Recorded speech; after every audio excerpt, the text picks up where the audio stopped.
And thanks for joining us for the Q&A podcast produced by C-SPAN. I'm your host, Peter Slen.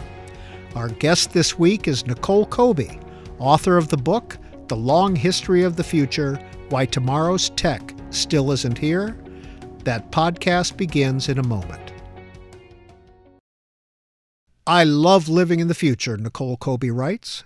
On a daily basis, we hear and read about the coming of artificial intelligence, cyborgs, self-driving and flying cars, smart cities, and other future technologies. Well, in her new book, The Long History of the Future, Nicole Kobie explains why technology is always on the horizon and the strange and long history of its advancement. Our conversation begins now. Nicole Kobie, author of The Long History of the Future, Why Tomorrow's Tech Still Isn't Here. You write that the point of this book isn't to laugh at the mistakes and failings of engineers. Living in the future is excellent. What is the point of this book? I think it's that we have a lot of technologies, a lot of these ideas that we have been waiting on for a long, long time. And I think that the pace of technology change at the moment is so fast that we sometimes forget that this type of design, this type of development, it takes longer than we think it's going to. It just always does. And, we start to feel a little bit disappointed sometimes that these things haven't happened or may never happen. And I think to a certain extent we should just kind of sit back and enjoy the ride. And just wait for when these changes can happen.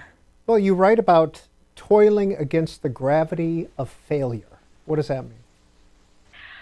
It is so easy for something to go wrong. If you've ever tried to build anything, whether it's like an IKEA cabinet or, something a little bit more complicated than that doesn't come with instructions, it's very difficult to build something. So engineers who are working on these kinds of problems, whether it's driverless cars or flying cars or, I don't know, even sillier ideas like Hyperloop, they're taking science that we know works, and they're applying it to the real world, to a physical object, and then they're trying to build that. And it's kind of in the details where things start to fall down a bit. It's kind of in how you actually make it happen, the materials you choose, the business model. All of that can just kind of take something that sort of works in the lab or works in an academic paper and just make it completely fall apart, even though, people have spent maybe 80 years on an idea.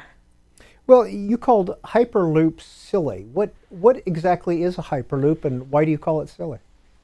So a Hyperloop it's essentially a vacuum train. So the idea is you take a train and you stick it in a vacuum tube, so there's, no or very little friction. And that means it takes a lot less energy to move it. And this is an idea that is sort of at the heart of ideas like maglev trains and things like that. And it's a sound idea. It would work, but what it requires is you to build a giant, probably concrete tube. You're going to have to put it in the air, probably.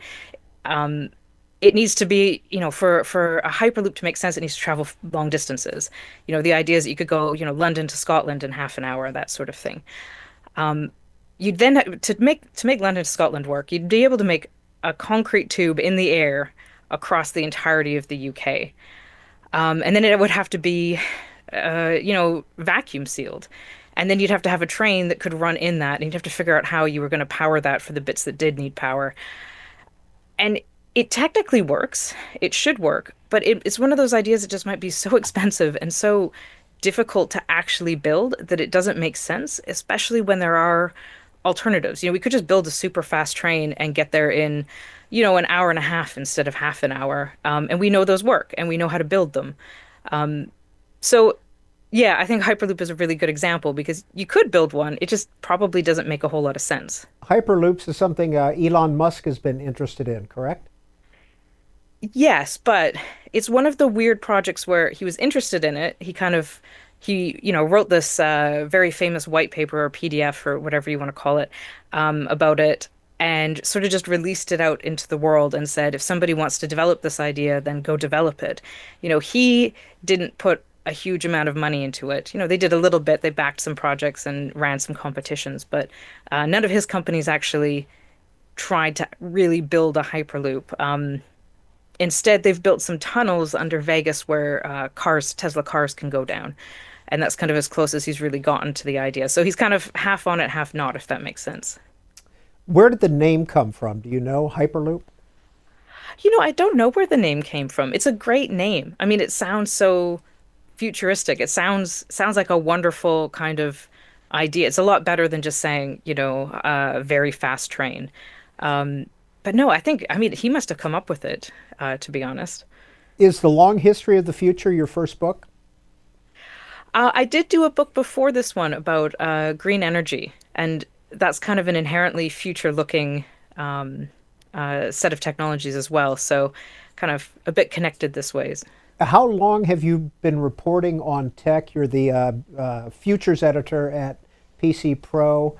And was it something that you were interested in, or was it an assignment? I've always been a bit interested in technology just because I found things like, the early days of the internet when we had to like dial up and all that sort of thing. I found it really captivating, and I thought it was just such an interesting thing where, especially because the pace of change was so fast, that it meant there was always something new. But then when I moved out to the UK, I just needed a job. I just needed any job in journalism, and I happened to get one on a business technology title because at the time, business tech was just where all of the money was. It was very easy to get a job in journalism that paid okay doing that. So I don't have a huge love of technology. I like certain gadgets quite a bit. I like that there's always kind of something new. I love the science and the engineering side of it. But it's not something that is, dear and close to my heart. And I think that actually is probably a good thing for a journalist to have a kind of casual interest in something and not to be too much of a fangirl about it. Because there's a lot of tech journalism that is very, very positive and kind of helps to feed the hype machine. And between kind of my own sort of middling interest and then working at a title like PC Pro that is very full of very cynical British people. British people are very, very cynical naturally, and these people are extremely cynical. It meant that writing about future technologies, we just couldn't help but kind of pick holes in them and be like, we feel like we've been writing about this for 10 years and it seems like nothing has actually changed and that sort of thing. So the book really came out of my work at that magazine. What took you to London? I just wanted to do something different. I'm originally from Canada, and London is a very easy place to go to university to get. I wanted to get a journalism degree. It's a very easy place because I'm terrible at learning languages, so I needed to go somewhere that I could, that everybody was going to speak English, and it was going to be too tough for me. So London seemed like the perfect place that had English speakers and good connections with Canada, and was exciting and had amazing journalism programs because obviously the journalism heritage is amazing in this country. Because of the relationship between Canada and England, is it easy for a Canadian to move to London? In some ways, you wouldn't think that there's a huge cultural difference between the UK and Canada, but there are a few, and just the way that Canadians talk about things, we tend to be a bit more American with our being outspoken. So I have gotten into quite a bit of trouble with opening my mouth and being very direct with things when British people tend to not really say what they mean. So that's something I've had to learn. But I've married a British person, so I guess I figured that one out enough. Well, back to your book, The Long History of the Future.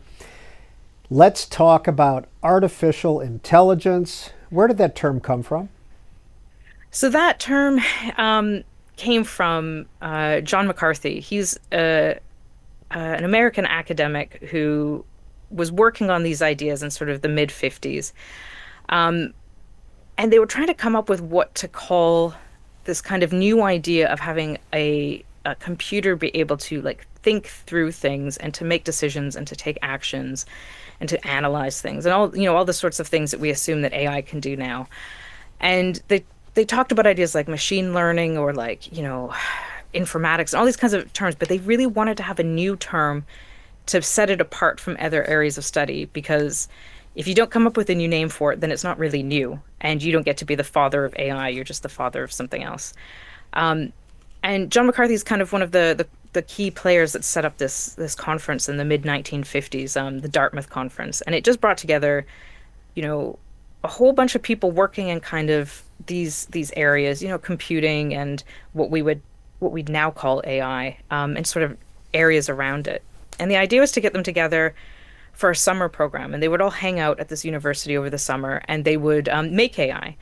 And they were you know, very sure that they would be able to make something that was a thinking, not conscious, but like what we talk about when we think about things like artificial general intelligence. They thought that they would get a real good, part of the way towards solving that problem. And obviously they didn't, because we still don't have something really approaching that idea now. Although, we have very impressive systems, we haven't really solved a lot of the problems that they were discussing. Um, so yeah, a lot of the things that we've been talking about around AI kind of stem back from him coming up with this term and from that conference kind of in the mid 1950s. Now, his colleague Marvin Minsky, that you write about, wanted to call it machine intelligence. Yeah, and it's one of those things where it seems like it's just semantics and it doesn't really matter. Um, I think machine intelligence is perhaps a better a better way of describing it. And John McCarthy kind of said later on in his career that he wished that they went with machine intelligence because this idea of artificial intelligence, it sort of sets it up to be, against us. And it's something, it's like coming up with a fake human brain and things like that. And that's not really what they were talking about. They were talking about ways of giving intelligence to machines and creating systems that could make decisions and could do something, akin to thinking or decision making. And that machine learning kind of seems a little bit more accurate towards that. Uh, One of the main types of AI right now is machine learning, and that sort of describes it better, I think, and is sort of a little bit of a less hyped and a sort of calmer way of describing it than artificial intelligence, which just sounds, you know, it sounds like something a lot bigger than it often is. Well, you mentioned AGI, artificial general intelligence. What do you mean by that term?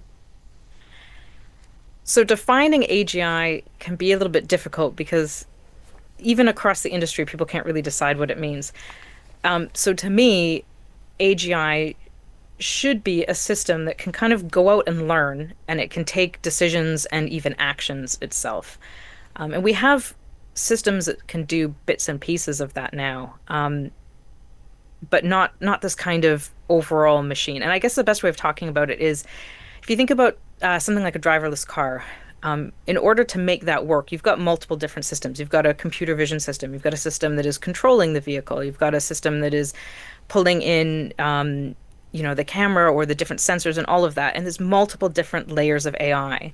And to me, an AGI would be able to just, kind of do the equivalent of sitting down in a car and just being able to drive. I mean, even if you don't know how to drive, you can probably kind of suss out a lot of what you have to do, especially in like an automatic transmission car. You kind of point it, and if you see a person in the road, you know you should stop and things like that. You don't have to tell humans all these little details. We kind of just intuit it. We kind of just learn it as we go. And to me, an AGI would be able to do that. You could just give it a task, and it would go out and figure it out, and then be able to take those actions. But a lot of people see AGI as something a little bit different and have different definitions. And some of it can be around how intelligent it is. So you get these ideas of super intelligence and being more intelligent than us, or just ideas around being able to make decisions or take actions. And we're beginning to build systems that can take like digital actions that can, click on computer links for us and things like that. So because we don't have a good definition, it's hard to know when we've hit it. But I don't think there's anybody really arguing that we've achieved it yet. So, in a sense, it's the Holy Grail.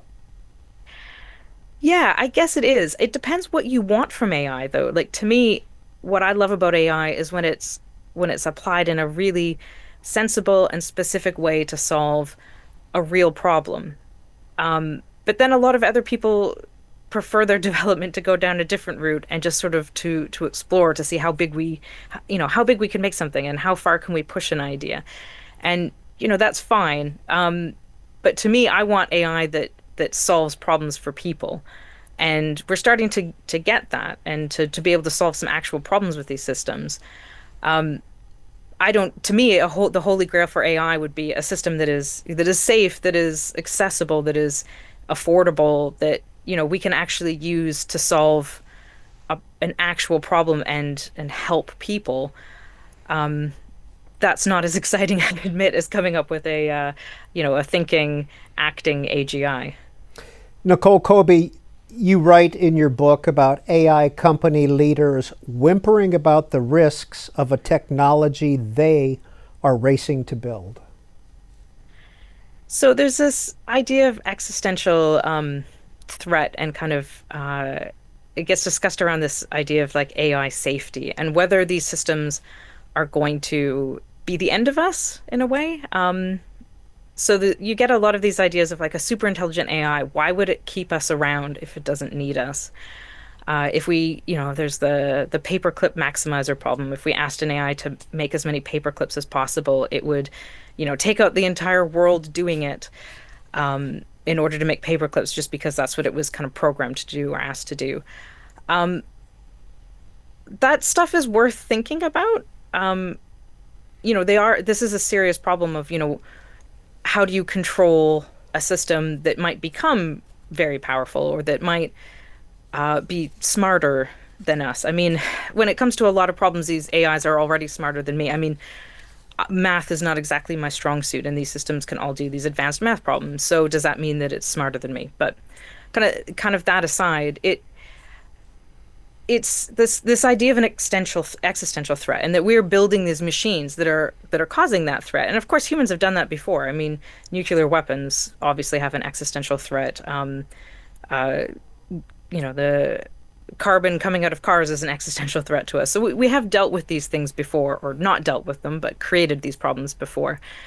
But there is another side to AI and the dangers that it creates, and this is sort of the kind of AI ethics side, and it tends to be a lot less dramatic. It's how AI is impacting people when it's being used for decision making, say in governments, or when they use systems to analyze photographs, and they go and make an arrest. Police go and make an arrest based on that, and things like that. And you get a lot of issues around bias and how that's going to impact actual people now. And those tend to be seen as kind of smaller problems, so they're definitely not small problems to the people who are impacted by this. Now, the thing is, if you're the CEO of an AI developing company, you talk a lot about the first part of this. You talk about the existential threat. And our systems are so powerful. They're so dramatically going to change the world that they might actually end the world. I can't pretend that I know what's in these people's minds, but if I actually believed that my technology was going to end the world, I'm not sure that I'd be building it. And there's a belief that perhaps some of this is being over-egged a little bit, and it's almost a marketing thing, is trying to hype these systems. What the truth of it is very hard to understand.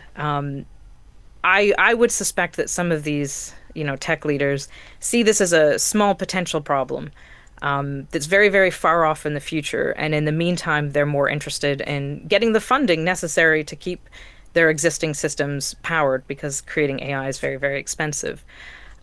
So, yeah, I mean, the existential threat might be something that 100 years from now, our grandkids are going to have to deal with, or it might be something that these companies are just pushing because they want to make sure that they can get enough funding to keep the lights on.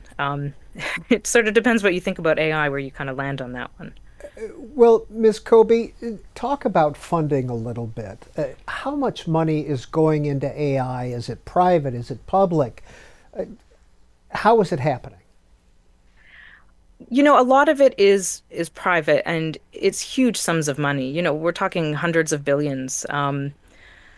We don't actually know the kind of hard figures, because a lot of this is sort of private information. But we know that how much, what's gone into some of the funding rounds for these companies, and they're taking, OpenAI is probably 7-8 billion to run the company in a given year, and that is mostly it's a little bit salaries because top AI people obviously are very expensive, but it really comes down to data centers and having the compute to develop and to run these systems. It just means you need to have a lot of computers, a lot of GPUs, and that costs a huge amount of money to power. It costs a huge amount of money to cool. And that's where the money is going. OpenAI has a deal with Microsoft because it needed access to Microsoft's cloud in order to do this work. So we're putting a lot of money into this. And when I say we, I kind of mean that widely. A lot of the money is coming from private investors, it's coming from other companies, it's coming from venture capitalists, that sort of thing. There is some government money in this, of course. A lot of AI development happens in universities, and then university academics go and have very lucrative careers in the tech sector, which is great for them. Um, but right now, the huge AI boom is very much, it's private money, it's privately owned. This isn't something that is open at a university for all of us to necessarily access. So all these simultaneous efforts, are they being shared with each other? Not necessarily with us, but are these just simultaneous efforts that happen to be happening? Depends on the project. So some companies are a little bit more locked down than others. Meta, which is the company behind Facebook, is obviously has its own AI project, and they are sort of partial. They refer to it as open source. I don't think anybody in the open source community sees it as like fully open source, but they release kind of key details about their AI models, in particular around the weights, which is sort of how all of the data that goes in and how it kind of gets analyzed, and is key data to be able to understand how the system works. And they keep that information open. Other companies don't because it's, of course, a competitive advantage and it's commercially sensitive and that sort of thing.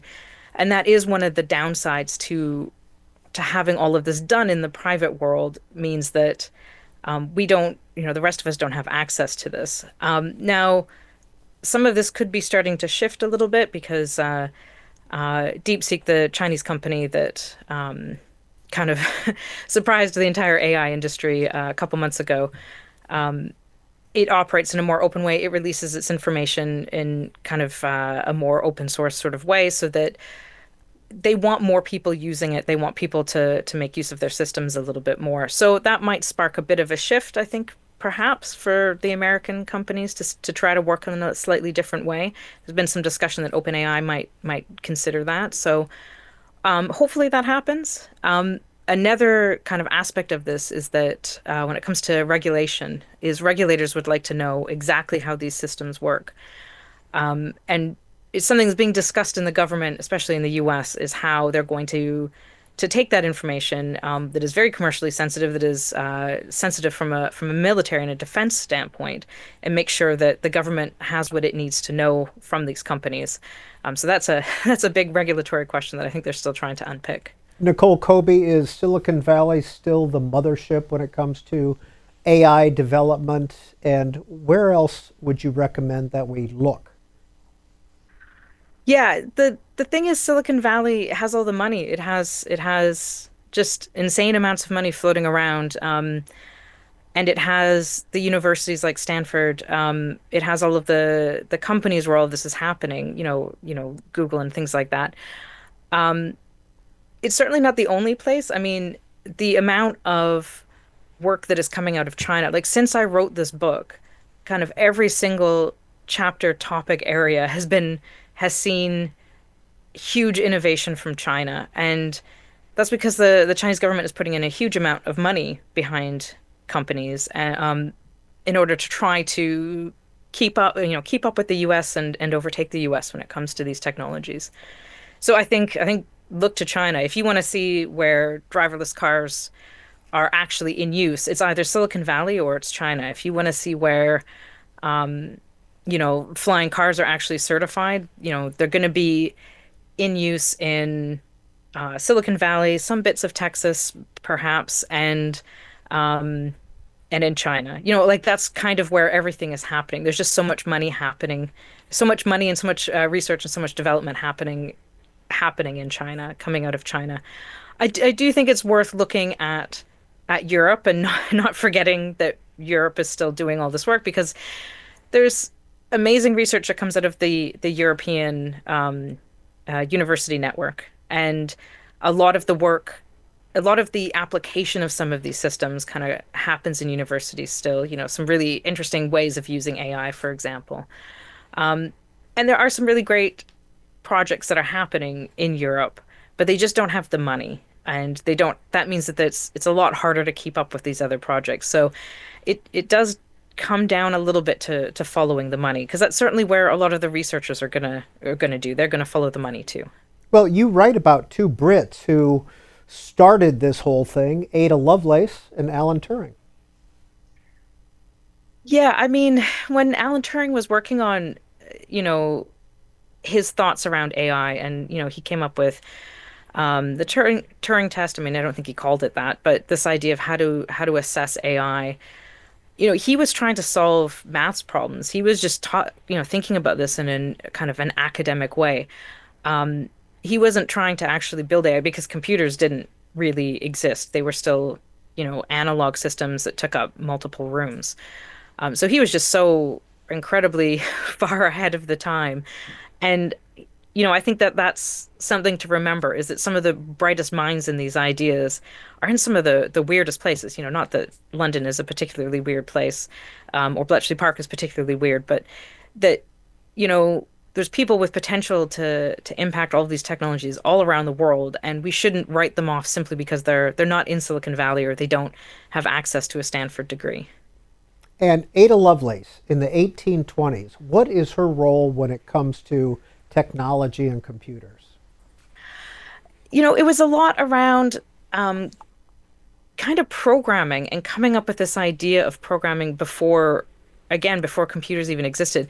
These people were capable of sitting down and uh, uh, coming up with ideas that are just so far ahead of their time. It's absolutely fascinating, thinking hundreds of years ahead. But it's this idea of coming up with computer programs for when computers not only didn't exist, but couldn't exist because we didn't have any of the necessary components to make them happen. And I think she's just such an interesting case because uh, you know, a lot of that was kind of how computers actually happened and how AI happened in the 1950s was, the people I mentioned before, like John McCarthy, and that they were writing papers about AI and they were talking about what these systems could do, but they didn't necessarily have access to a computer to test their ideas and to write a program for it. They had to just kind of think it through on paper, and then maybe build a computer to make it actually work. It's just such a different set of problems to what we're trying to solve today, where we can just throw so many um, computers at AI models to try to make them work and try to make them better. And that isn't necessarily the best way. Maybe sometimes we need to kind of take a step back, go back to basics, and think about the architectures and the different ideas behind it instead of just this bigger is better kind of an idea. Hey, Nicole Kobie, when somebody drives by one of those server farms, big building, uh, what exactly is in there and what is it doing? So these are data centers, and this none of these are new. I mean, the last big computing revolution, for lack of a better phrase, was cloud computing. It was taking all of this data and this processing that was happening, inside businesses, and saying, well, we can do it cheaper and more efficiently and just better if we kind of centralize all of this stuff. So, you have this huge warehouse style building, and it's just rows and rows and rows of servers. And that's just a computer. It's just a workhorse of a computer, that have been very specifically designed to do, very, very specific types of work. The thing is, they you require a huge amount of energy, and they create a huge amount of heat. If you've ever been using your laptop and it starts to get like really hot, just imagine a building like that. So they have had to come up with a whole bunch of cooling ideas, and a lot of it uses a lot of water, although the industry is starting to finally kind of step away from that and come up with some new ideas.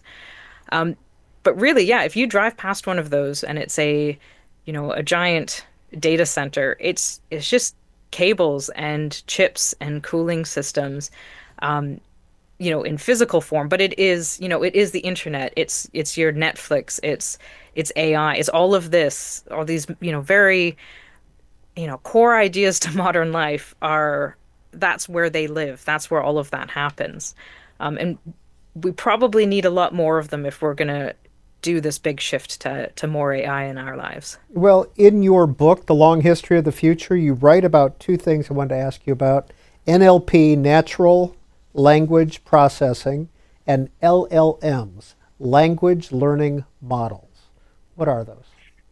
So natural language processing is just this idea of, you know, being able to use a computer or any kind of smart machine in a natural way instead of having to type and to code and to kind of interact on the computer's terms.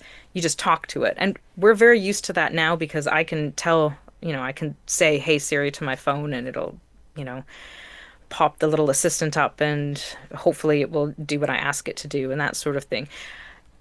And that idea of being able to just talk to a machine and have it understand us is, it sounds like a very simple thing and we're very used to it now, but it is very, very hard to do.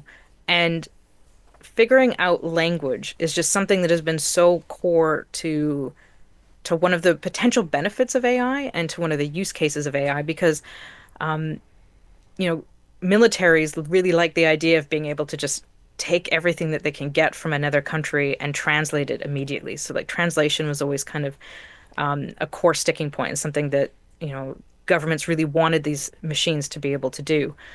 Um, and then LLMs are large language models, and these are the systems that are kind of powering sort of the entire AI boom that happened sort of from ChatGPT onwards. All of these systems, Google Gemini and all of that.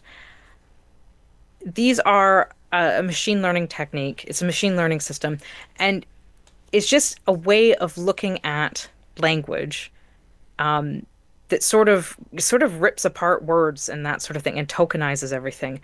It kind of makes them into little tiny bits and pieces that don't really make sense anymore, and tries to predict what we would want to come next.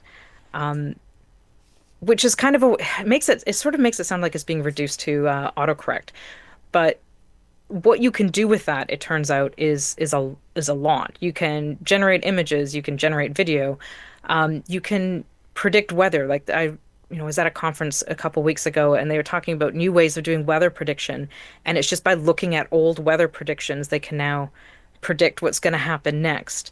That sort of thing. So large language models sort of sound like they're just about that natural language processing, but they've been applied to just everything at this point. And the big question is, are they the right model type to solve all of our problems, to become AGI? Or are they going to prove to be too limited or the not the right architecture or good for some things and not for other things?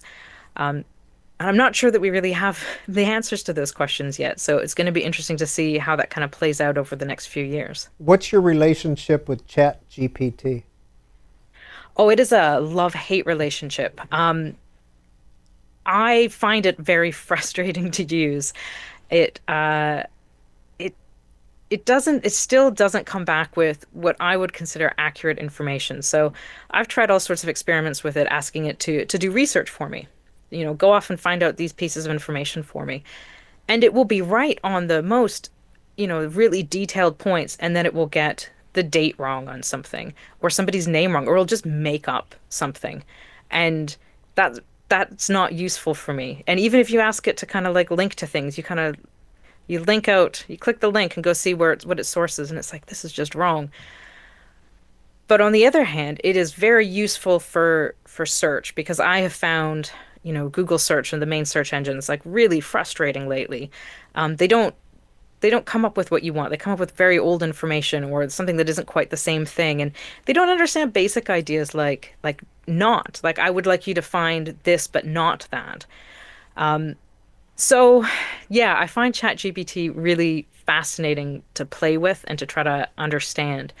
And this is something that I think OpenAI has been brilliant at, is anyone, like anyone who is, listening or watching to this can just go to ChatGPT, sign up for it and use it for free. And it's not their top end model, I don't think at this point, but it's it's free. You can just go ask it some questions. You can just go play with it. You can just go see how this works. You don't have to listen to their marketing. You don't have to listen to their hype. You can just give it a go. And anyone who does do that, pick a topic you know a lot about and see if you can trip it up. Have fun with it. Try to find a use for it. See if you can find a good way to make your life easier using ChatGPT. And I think most people will struggle to find a real use case for it, kind of beyond search, but some people will find something amazing to use for it and will really solve a problem. So, yeah, it's fascinating. It's really fun to play with. It's great that it's open for people to just go have a go with it. But I think I think if you really spend some time with it and you really try to get actual accurate information from it, you will start to see that there are still some serious flaws in how these systems actually operate. Well, since you write about it in the long history of the future, we went in and asked ChatGPT if you're planning to ask Nicole Kobie, a tech journalist, some insightful questions. Here are a few that could spark interesting discussions. Most of them are, basic 101 questions. What do you think are the most exciting technology trends? What are the biggest challenges you believe the tech industry faces? It came up with 13 questions. And I am going to ask you one, and this is a Chat Okay. GPT question. Do you think we are heading toward a more centralized or decentralized internet? And how would that change the landscape of technology? Oh, that's an interesting question. I mean, I think it is already very centralized. I mean, most people use the internet in very closed systems. If it's your phone or you use Google Chrome. I mean, I use Google for everything, so my world is sort of filtered through that. Um, I think it is very centralized, and there's been a lot of efforts to sort of decentralize it because it wasn't the intent to make it like this. And that's where, ideas like, Bitcoin and blockchain and all these distributed social networks and stuff always kind of pop up whenever we get really mad at Facebook. And then they kind of die off and nobody actually uses them, or very few people actually use them. I mean, some of your listeners might have ditched, Twitter/X for Mastodon, but I have not heard a whole lot about that in the past couple of months. So, yeah, I personally would love it to be decentralized. And the wonderful thing about AI is if it plays out the way some people think it's going to, it could make it so that we could all build our own systems and we could all code things by just typing in what we would like, and it will, spit out the code whether we know how to code or not. Um, we're not there yet. A lot of people use these tools for coding, but they have to kind of have the expertise already. So I like the idea that maybe 30 years in the future, everything is distributed because anyone can build anything and it's easy. We could all set up our own internet systems the way we wanted to now, but it's just very hard and probably quite boring. So maybe in the future we'll be able to do that thanks to, these AI systems. But the thing is, these AI systems are all privately owned, privately operated. We're gonna have to pay for access. So we're gonna have to kind of see how that access kind of shakes out. At the moment, you can all go use ChatGPT for free and ask it to come up with something.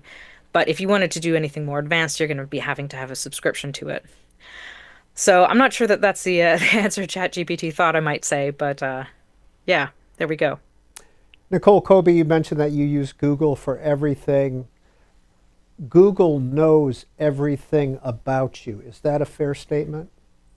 Yeah, absolutely. I've hit a point of lock-in with Google where separating myself from my Gmail, from my search, from my photos is possible, but would just be so painful and so time consuming that I just don't do it. And that's, kind of the idea. So I do all of my work in Google Docs. I use Gmail for my work and personal emails.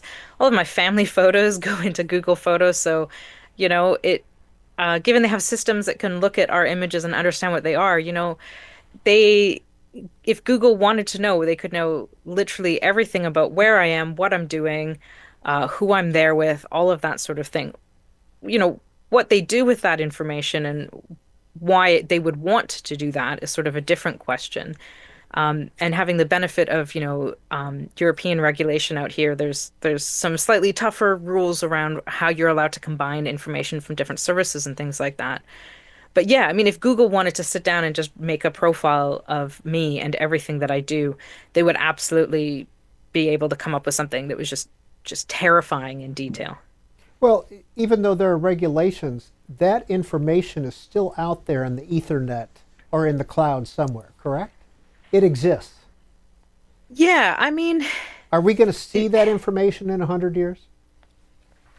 oh, I hope not. Um, so there's these ideas around, how we store data and how it kind of degradates and ages and kind of disappears. And I think applying that to a lot of data is very important. So I'm not sure how it works in the US, but in Europe, you need to any Google searches or any internet searches are kept for a certain amount of time because they can be very useful for policing agencies and things like that. You always see these people who get busted for murder, and it turns out they were Googling how to get rid of a body, and it's like, who is still doing that? I mean, you have to know that the police are going to have access to that. Um, but so they keep that data for a certain period of time, but then they must destroy it. So I think it's something like after 18 months that has to actually be truly deleted. But that's just your internet search. There, my inbox for my email has, I don't know, tens and tens of thousands of unread emails that I haven't even looked at, let alone all the ones I have read. All of that is sitting there for them because I don't choose to delete it. Same thing with photos. If I ask them to delete all of my photos, they're supposed to delete them. Whether things actually get deleted and how all of that works and how all of the information that we don't specifically ask to get deleted, what happens to it is a different story, I think. From your book, driverless cars are here and they require a driver. Yes. So here's the thing. A couple of years ago, I took a ride in a Waymo, which is the Google driverless car, and it is absolutely amazing. It's very slick. It's very well presented. It came and picked us up and spelled my name out on the display and things like that. And you just tell it where you want to go, and it takes you off and off it goes. Um, but any of these systems, they aren't 100% driverless in the sense that nobody has any influence on them. So even these ones that are the most driverless, that are truly automated and are out there figuring things out for themselves, they still are connected to kind of home base. They're still connected to Waymo, to Google, so that if they can't figure something out, somebody can do it via remote control. They can kind of take over and say, "Oh, here's what's happening, go that way," or here's you're seeing this van on the side of the road and you're confused by it. That's a van. Just drive past it. It's fine. We don't have good data about how often that happens. With Google system, it's definitely not very often. But if you are in a driverless car, there is an engineer, back at home base that can take control of your car, that can hit a button and make it do what it needs to do if it's not doing what it needs to do. That's a good thing. I do think that that's a good thing. It does become a problem when, cars lose connectivity and things like that, and that's happened in a few instances, especially in very crowded places. So after a concert or a festival, when everyone's on their phones, how you sometimes can't get a message through and things like that. Well, cars have those same issues and they end up kind of blocking roads and things like that. And if they're autonomous, they shouldn't block roads. Should see that it's busy and they should not go that way. But clearly they're still making some mistakes. Who was Elaine Herzberg? So Elaine Herzberg is the sort of first pedestrian killed by a driverless car. And this was in Arizona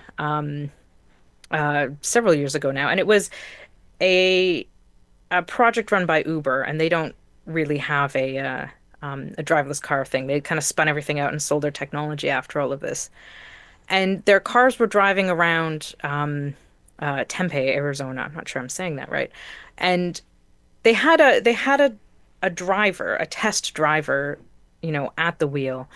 But we know from all of the research, and kind of just how humans work with these systems, that as soon as you pass the work, the thinking off to a machine, we stop paying attention. So it's not a massive surprise that the person driving the car was actually looking at their phone. They were watching something on their phone the entire time. And Elaine Herzberg crossed a road at a point where that wasn't an official road crossing. You know, it was late at night, and she was pushing a bicycle because she was a homeless person, and she had all of her belongings kind of on the bike. She was sort of using it a bit of as a cart. And kind of after all of the investigation, after the car hit her and she died, so there was a massive investigation, of course, and everything that kind of came out of that was that the car's system didn't know what she was. And because of that, it kept relabeling her. So first it labeled her like, as a bike, but that meant that she should have been cycling alongside the car. And then when she didn't do that, it got confused. And it just went back and forth, back and forth, back and forth, into different types of objects, over a few seconds. Um, and because of that, it didn't hit the brakes. And because the system kept hitting the brakes, whenever it saw anything that was confusing to it, they actually gave it a 1 second pause to try to keep the car from kind of, jerking constantly because it was becoming a problem for the ride. So, what all of that kind of combined to is they couldn't, the people who designed this vehicle, who designed the system for the vehicle, it never occurred to them that somebody would be walking across a road at night pushing a bicycle. So the system couldn't figure that out. It just you'd think that it would just say, I don't, there's something here, I don't know what it is, so I should stop or I should change lanes or something like that. But because it was so set on labeling it to try to figure out what the object was to then come up with a response, it ended up just hitting her. And the car, I mean, I think the car, it was like half a second before it hit her is when the car actually started to brake. Um, and a lot about these systems has changed since then. But I think it just comes down to there's a lot of things that can happen on the road, and there's a lot of ways that people react that kind of cause problems for these systems because a lot of it is things that they've never seen before, and they have to try to come up with, meaning for it. Whereas if you're driving, you don't care what that thing is, you just don't want to hit it. You like I don't try to identify what that object is. I just don't drive into it. Um, yeah. So she has the deep misfortune of being, the first pedestrian to be hit and killed by one of these vehicles. And I'm not sure there's even been one since. It's not something that happens commonly because most of where these vehicles are used, if you put your Tesla into full self-driving mode, you're supposed to be on a motorway to do it. And then the vehicles that are driving around San Francisco go quite slowly because they're stuck in traffic and they're on kind of, city roads that have slow speed limits. So yeah, that's kind of what she's known for, and it's quite a sad story, really. Well, you write about driverless cars that, quote, I find that fully automatic level 5 cars unlikely in my lifetime. Yeah, I just don't think that we're going to get to a point where all all problems can be solved in all locations easily. And like this is the thing, that Waymo is trying to do. They're trying to take their cars and take them out of San Francisco, which is sort of like their test area, and put them into different cities to see how much of what they've learned in San Francisco can just translate to other places. So, I've been in a Waymo vehicle and it is just deeply impressive. It is amazing what it can do. Um, but it can't do everything all of the time, even in San Francisco, where they've been trained excessively and sort of where it's like their home base. So they try them in different cities, and sometimes it works really well, and sometimes it takes more work. And none of that is, this isn't me being mean to Google or being overly critical. It's just these things take a really, really long time to achieve. And now put it in a place where the weather is different. How do you deal with, I mean, I'm originally from Canada. Um, Driving in snow is way harder than you would think it is. the city that I'm from, whenever it's the first snowfall of the year, it's just there's so many accidents because all the new people who moved over the summer have never driven in snow before. And these are people with, with all of our amazing human brains, and they still can't just work this out because it's actually really, really difficult. Then you start going to other cities. I mean, driving in London is just chaos. It's just the rules make no sense. Like I don't drive here. I hate it. It's just chaos. It's an entirely different universe, and they're gonna have to try to to make that work. So I think it's very likely that in my lifetime we're gonna have cars that you hit the motorway and you hit a button and it just takes over motorway driving for you. Like that is extremely achievable because there's no people on the motorway. Motorway driving is like a really controlled environment. Um, Is that level and 3 or it's level a good place 4? for it. Would you consider that level Yeah. 3, level 4? Yeah, absolutely. And I think in some ways we're there in a lot of ways. Level two driving, level two driverless cars are legal in the UK. I think there's like one car that qualifies for it, and Tesla's, I think, trying to get certified for it. Um, And level 2 means the motorway, as you were talking about? well, so level two is about certain tasks can be taken by the car. So, lane changing and speed control and things like that. And we have non AI systems that can already do that. I mean, there's lots of safety systems that can manage your speed and can, warn you if you're coming out of the lane and things like that. So this is sort of just taking that step further. But when you get to level four, it's that you can kind of pass over control to the car and you can take your attention away from the vehicle. So if you're kind of level two, level three, you're still watching, you still need to be driving. The idea is that level five, you wouldn't need to have a driver's license. You could just get in the car and it would just take you there as though, it was an Uber with a human driver at the wheel. So that does exist. I mean, it does exist in certain cities in China and it does exist in San Francisco. But the idea that um, I'm never going to have a driver's license and I'm never going to have to get behind the wheel ever again, that kind of idea, uh, I don't think is happening anytime soon on kind of a wider scale. What are cyborgs and BCIs, brain computer interfaces, and are they common? No, they're not common at all, which is kind of a shame because so these ideas, this is just about taking computing and sort of melding it with people. And this kind of comes into play with AI and Elon Musk and all of that kind of stuff. With the idea that you could put a chip into your head and connect to the internet or connect to an AI system and it would give you that super intelligence and, make you this like superhuman kind of person. But where this is really, really powerful is for people who have disabilities. If you've had an accident and you've lost the ability to walk, there are, computer mechanical systems that we can put in your brain that could give you the ability to walk. Um, I mean, obviously that's amazing. It could give people the ability to talk or to communicate when they don't have that ability now. But the money sort of doesn't go into that. We've known about this. We've been working on these in kind of a trial basis, and constantly doing academic research, and it's kind of come out of universities and university hospitals and things like that for decades and decades and decades now.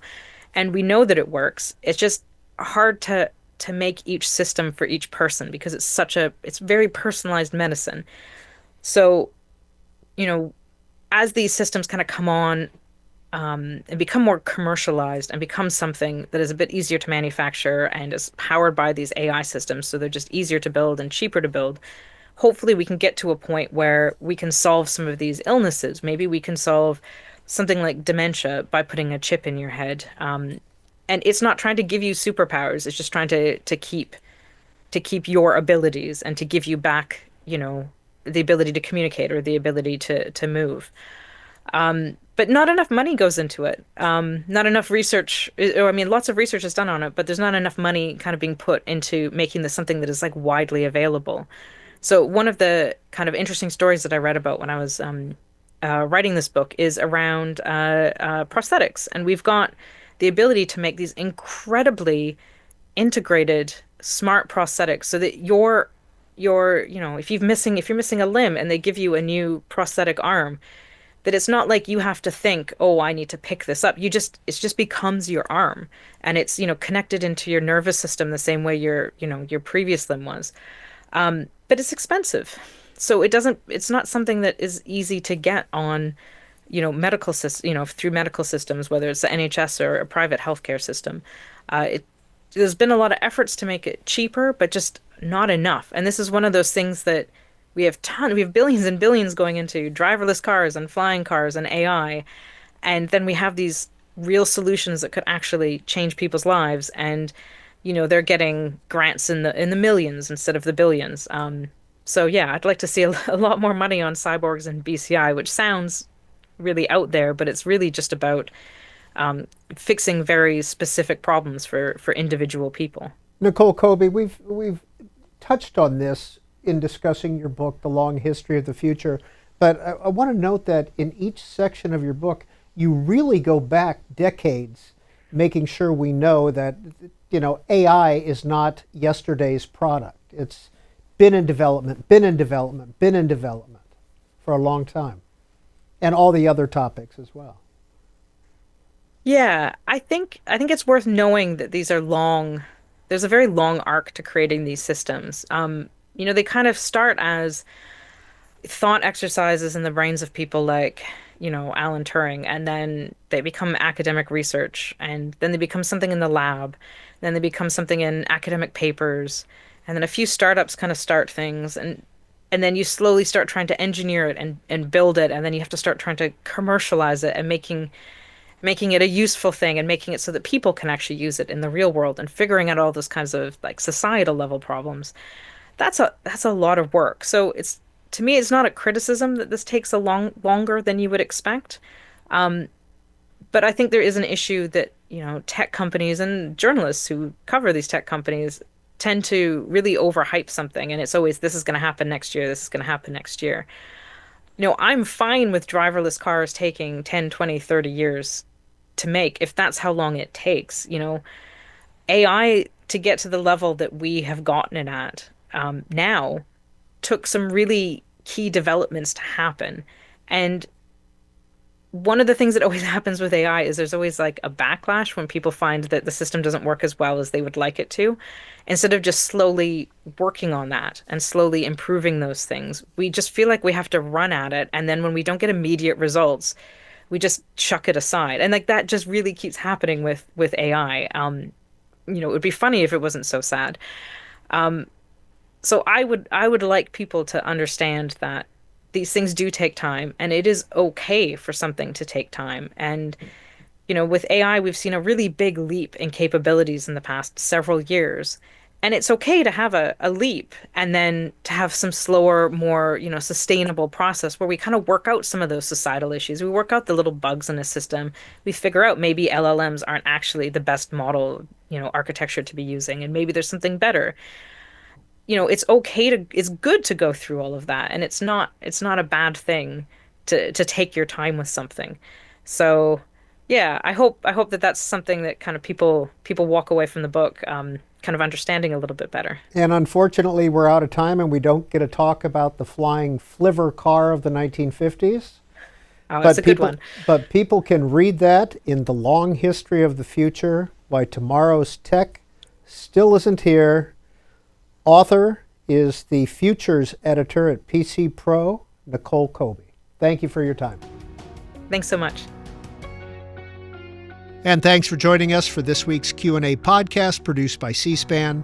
If you like this podcast, tell your friends, rate and review us, and follow us on social media @BookTV for more updates and schedule information. Next week, our guest is Jane McManus, former ESPN reporter who writes about women's sports in her book, The Fast Track.